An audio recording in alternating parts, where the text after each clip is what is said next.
Okay, so moving into session 2, we're still subtracting, well, not integers, but negative rational numbers, right? Because we're dealing with decimals and fractions. So let's look at this first problem.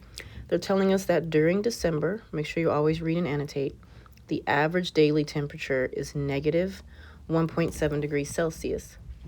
And in the same town, the average is 3.2 degrees lower in January. So the question is, what is the average temperature in January, right?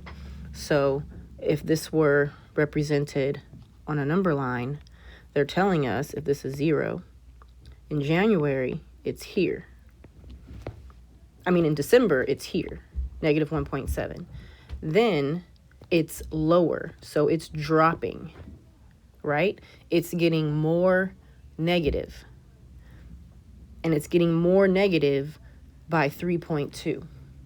So we got to ask ourselves, am I adding that or am I subtracting it? Well, if it's getting more negative, I have negative 1.7. I need to subtract that 3.2, right? And if you remember from the video, if you prefer, you can write it as an addition problem. But either way, because these signs are the same, both of these numbers are negative, you're going to add this together. We're going to get 4.9. And since it started negative and we added more negatives, it stays negative. So the average temperature in January is negative 4.9 degrees Celsius. But I'll write a sentence. So the average temperature in January is negative 4.9 degrees Celsius. That's my final answer. So this page is nothing new. It's explaining what I did on the first page. If you have a negative number and you're making it more negative, right? It's getting lower. Like I said, you can write it as a subtraction problem or you can write it as an addition problem. This is just your preference. It doesn't matter how you write it. Either way, you're adding. Either way, you're adding, and your answer will be negative. Okay? So if you start with a negative and you add or subtract, if you add a negative or subtract a positive, however you want to look at it, when you've got negative, your answer is going to stay negative, right? Just think of that video. If you start with a negative and you make it more negative, your answer will be negative. So for this page, I'm not going to go through all of them, but I am going to look at 4 and 5. So how is adding 2 negative decimals like adding 2 positive decimals? So I'm just going to do a little quick example. So if I have negative 1.4 added to negative 2.3, I get negative 3.7. And if those were positive, I would get positive 3.7. Okay, so it's the same.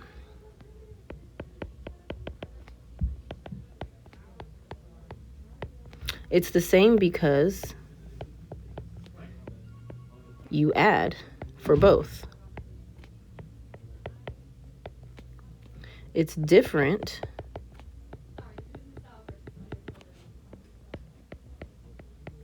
because adding 2 negatives has a negative sum.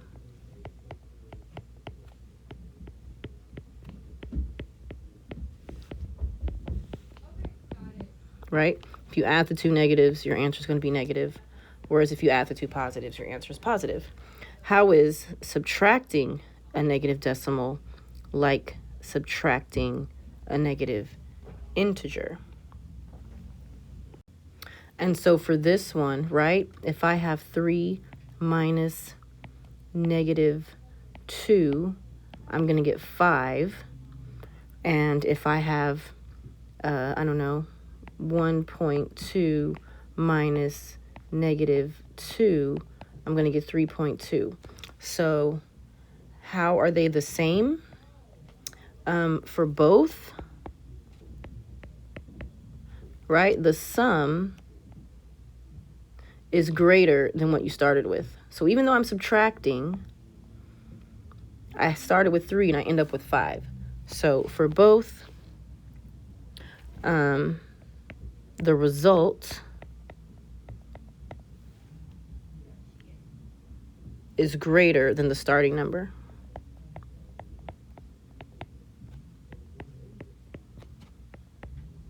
Which you wouldn't expect with the subtraction problem, right? I think I said sum, that would be difference. The result is greater than the starting number. So even though you're subtracting, you end up with something more than what you had because you're subtracting negatives. You're getting rid of negatives, not positives. So those are two things I wanted to point out for this page. Okay, so for the apply it. On Monday, low tide is at negative 1.5 feet. On Tuesday, low tide is at negative 1 1/3 feet. How does the low tide on Tuesday compare to the low tide on Monday? Let's draw this out. So we have 0 here, negative 1 here, negative 2 here. I'm going to break this up into tenths because I've got thirds and halves. So 1, 2, 3, 4, 5. This is negative 1.5, 6, 7, 8, 9. Okay, so here's negative 1.5. Negative 1 1/3 is about here. So they're asking us, what's the difference between the two? Okay, so they're not asking us for the actually, yeah, they are. They're asking us, what's the distance between 1.5 and 1 1/3? So we're going to subtract to get that difference, right? So we have negative 1 1/3, and we're going to subtract from that negative 1.5, which is the same as having negative 1 1/3 and a positive 1 1/2. Okay, so they want to know, what is this tiny little distance between the two? So the number we end up with should be smaller than both of these numbers.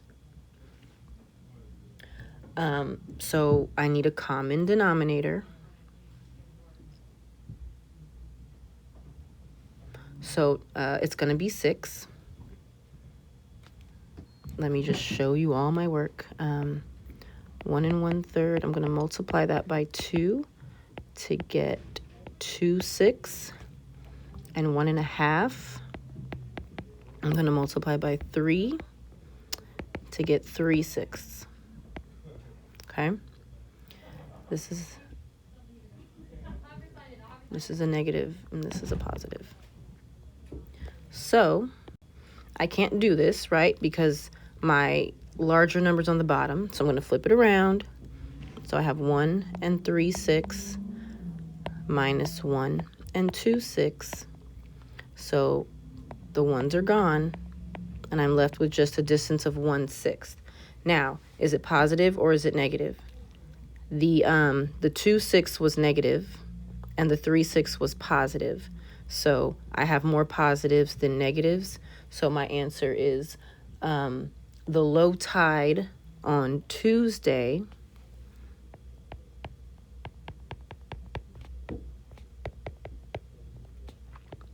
is 1/6 of a foot higher than Monday.